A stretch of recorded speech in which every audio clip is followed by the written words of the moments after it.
Bootlegger સમાજ દ્વારા ક્યારેય ધરણા નથી કરવામાં આવ્યા કે દારૂનો પૂરો ભાવ નથી આવતો, માલ કાંઈ નથી આવતો, વેચાતો નથી, કસ્ટમરોને તકલીફ પડે છે પોલીસના કારણે, એવી કોઈ ફરિયાદ અખિલ ગુજરાત બુટલેગર એસોસિએશન દ્વારા કરવામાં નથી આવી. કેમ? કારણ કે સરકાર બુટલેગર પ્રધાન છે, ખેડૂત પ્રધાન સરકાર નથી. દેશ ખેડૂત પ્રધાન છે, રાજ્ય ખેડૂત પ્રધાન છે, સરકાર બુટલેગર પ્રધાન છે દોસ્તો. અને એટલે બુટલેગરોને આ રાજ્યમાં કોઈ તકલીફ નથી. તકલીફ ગુજરાતના ખેડૂતને થઈ રહી છે. અને એક ખેડૂત માટે લડવા જ્યારે આમ આદમી પાર્ટી આગળ આવી તો ભાજપના ગુંડાઓએ આમ આદમી પાર્ટીને દબાવવાની કોશિશ કરી.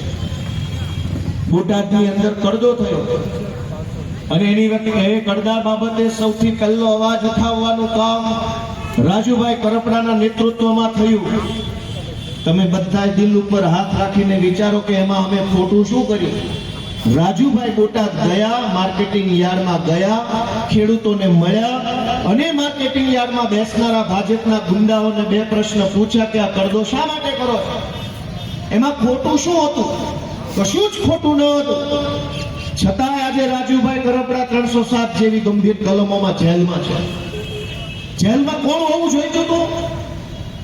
જેલમાં એક ગુંડો હોવો જોઈતો હતો કે જે ગુંડાએ અમરેલીના દલિત સમાજના એક વ્યક્તિને ધમકી મારી કે કેજરીવાલની સભામાં જઈશ તો ટાંટિયા તોડી નાખીશ. એ ટાંટિયા તોડવાની ધમકી મારનાર ભાજપનો લફંગો જેલમાં હોવો જોઈતો. પણ જેલમાં કોણ છે? જેલમાં ખેડૂતનો દીકરો ખેડૂત માટે લડતો રાજુ કરપડા જેલમાં છે. જેલમાં કોણ હોવું જોઈતું હતું? જેણે અમરેલીની બજારમાં એક નિર્દોષ દીકરીનું સરઘસ કઢાવ્યું એ માણસ જેલમાં હોવો જોઈતો હતો. એના બદલે એ માણસ આજ મંત્રી છે અને રાજુ કરપડા જેલમાં. દોસ્તો જેલમાં કોણ હોવું જોઈતું હતું? દોસ્તો જેલમાં કોણ હોવું જોઈતું હતું?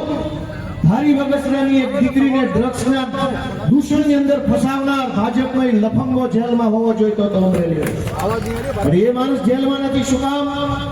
કે તમામ કાળા કામ કરનારા, તમામ હલકા કામ કરનારા, તમામ ગેરકાયદેસરના કૃત્ય કરનારા લોકોને ભાજપનું છે ને રક્ષા કવચ મળેલું છે. ગળામાં ભાજપનું રક્ષા કવચ. તકલીફ હોય, બાળકો નાના હોય, ઘણીવાર શહેરનું હવામાન ન ફાવતું હોય, બદલી કરાવી હોય, ગાંધીનગરમાં બેઠેલા મોટા મોટા સાહેબો છે જેને ગળામાં પટ્ટા કર્યા છે હરસંઘવીના નામના, એ લોકો આ નાના પોલીસની વાત નથી સાંભળતા. બહાર બેસાડી રાખે મજૂરની જેમ. અને એ જ મોટા મોટા સાહેબો પાછા નાના નાના કોન્સ્ટેબલોને આદેશ કરે મારી મારીને પાડી દેવા ખેડૂતો. આપણા છોકરા ગરીબ પરિવારના કોન્સ્ટેબલો, ગામડામાંથી આવેલા કોન્સ્ટેબલો, હેડ કોન્સ્ટેબલો, એએસઆઈ, પીએસઆઈ એ કોઈ અમીર લોકોના પરિવારમાંથી નથી આવતા. એ આપણા જ જેવા ગામડાઓમાંથી, અનેક નાના નાના ગામડામાંથી આ પોલીસ વાળા આવે. આપણા છોકરાને આપણી સામે કરીને એમને હાથો બનાવીને આ ભાજપની સરકાર આપણા ઉપર દમન કરે. દોસ્તો એવા અનેક કિસ્સાઓ છે. હમણાં હર્ષસંઘવીએ બહુ બોલ બચ્ચન કર્યું, ગુજરાતના ડીજીએ બહુ બોલ બચ્ચન કર્યું કે મારી પોલીસ આમને તેમ લે કાકા કરતે બદલી તારામાં બહુ તાકાત હોય તો અમે જોઈએ કેટલો પાણી વાળો છે. દોસ્તો પોલીસનું શોષણ થઈ રહ્યું છે. અમે તો એમ કહીએ છીએ બધાને કે હાલો બધા ભેગા મળો ને કાઢો હવે આ ભ્રષ્ટાચારી ભાજપને. મારો હાવણો લાંબા હાથે ભરાય એટલો હાવણો મારો લાંબા